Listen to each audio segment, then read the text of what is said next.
वो कौन थे जिनके सिर्फ एक जुमले ने राजा के ताकतवर ऊंटों को जमीन से चिपकने पर मजबूर कर दिया और अहंकारी मुलाजिमों का गुरूर खाक में मिल गया। ये वाकया शहनशाह ए हिंद अजमेर के दूल्हा हजरत ख्वाजा गरीब नवाज का है। बात उस वक्त की है जब सरकार गरीब नवाज अजमेर शरीफ तशरीफ लाए थे। आपने इबादत के लिए एक दरख्त के नीचे कयाम फरमाया, मगर वो जगह आम नहीं थी। वहाँ दिल्ली और अजमेर के हुक्मरान राजा पृथ्वीराज के ऊंट बांधे जाते थे। शाम का वक्त हुआ, राजा के मुलाजिम जब ऊंट लेकर आए तो उन्होंने देखा कि वहाँ एक दरवेश और उनके साथी बैठे थे। बजाय एहतराम के वो अकड़ कर बोले, अरे ये जगह राजा के ऊंटों की है, आप यहाँ से हट जाइए।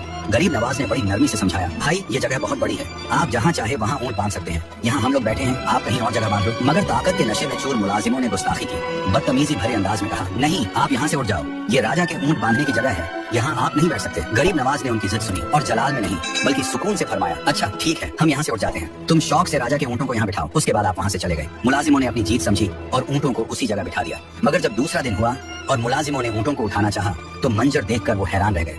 ऊंट तो अपनी जगह से उठने का नाम ही नहीं ले रहे थे। उन्होंने बहुत कोशिश की, ऊंटों को मारा पीटा, हर जोर लगा लिया, मगर बेजान पत्थर की तरह ऊंट वहीं जमे रहे। उनकी कोई भी कोशिश कामयाब नहीं हुई। घबराए हुए मुलाजिम भागते हुए राजा के पास पहुंचे, सारी बात बताई। राजा भी ये सुनकर दंग रह गया, सोचने लगा कि आखिर माजरा क्या है। उसने पूछा, तुमने ऐसा क्या किया था, याद करो। मुलाजिमों ने डरते हुए कहा, वहाँ दरख्त के पास एक दरवेश और उनके साथी बैठे थे, हमने उन्हें वहाँ से हटने को कहा था। उन्होंने गुजारिश की थी कि हमें बैठने दो, मगर हमने बदतमीजी करके उन्हें वहाँ से उठा दिया। राजा समझ गया, उसने फौरन हुक्म दिया, तुम लोग अभी उस दरवेश की खिदमत में हाजिर हो जाओ, उनके कदमों में गिरकर माफी मांगो, वरना ये ऊंट कभी नहीं उठेंगे। मुलाजिम आपको ढूंढते हुए खिदमत में हाजिर हुए, आपके कदमों में गिर गए और अपनी गुस्ताखी की माफी मांगने लगे। सरकार गरीब नवाज का दिल दरिया है, आपने उन्हें देखा और इरशाद फरमाया, जाओ तुम्हारे ऊंट खड़े हो गए हैं। मुलाजिम दौड़कर ऊंटों के पास आए तो देखा कि राजा के ऊंट वाकई खड़े हैं। सुभान अल्लाह, ये है हजरत ख्वाजा गरीब नवाज की शान, जिस जबान से बिठाया उसी जबान से उठा दिया। वाकई आपकी शान निराली है। अल्लाह रब्बुल इज्जत से यही दुआ है कि सरकार ख्वाजा गरीब नवाज और तमाम औलिया अल्लाह से मोहब्बत करने और उनके बताए रास्ते पर चलने की तौफीक अता फरमाए। कमेंट में आमीन जरूर लिखना।